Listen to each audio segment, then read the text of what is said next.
years I've been at this job, I've seen human beings killed at the hands of others in every way imaginable. You name it, I've seen it. Shootings, stabbings, drownings, suffocatings, blown apart by cars in DUI manslaughter cases. Horrible things. This is the worst case I have ever seen as far as the facts go.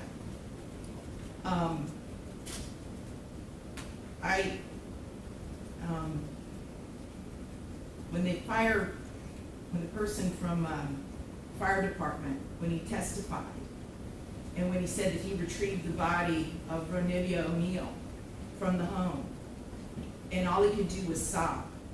It took every ounce I had not to start sobbing too. Because there is no way any person with any feeling could have witnessed or seen the photos of what occurred that night and not be haunted for the rest of your life. I know I will be. For the rest of my life, I'll be haunted by what I saw as far as the evidence and just the abject cruelty of it all. The abject cruelty. And I was aware, because I reviewed a lot of the discovery ahead of time, as you well know, did a lot of in-camera inspection of a lot of documents. And I was aware there was some evidence, at least, that when you needed to recover from your gunshot wound, that neither your parents nor your Aisha, Miss Robinson, would let you come recover at their home. I don't know if it's true or not. I'm not going to get into a dispute. I'm just mentioning there was some evidence referencing that in the records. And all I could think about, because I knew that Miss Barron was not with you romantically at the time. And I knew that she just out of the goodness of her heart let you come stay with her. And it is beyond tragic that that critical decision ended in so much horror for her and for her children. It is unspeakably cruel what happened as a result of that one decision.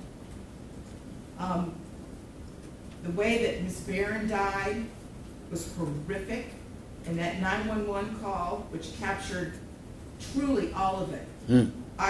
You heard, and everyone who's heard that 911 call heard a death scream. If anybody ever wants to know what it sounds like before a human being dies, knowing that their death is imminent, that's exactly what it is. That was a death scream. We're going to see if it's true. But what happened to little Ronivia and to little Ronnie, but I'm going to focus on Ronivia, because she was special. And you could tell Miss Barron had done everything she could to create a beautiful home for her family. I noticed that the Ronivia's bedroom, before you set it on fire, you could tell she tried so hard to make her feel like a princess. Kenyatta did everything she could.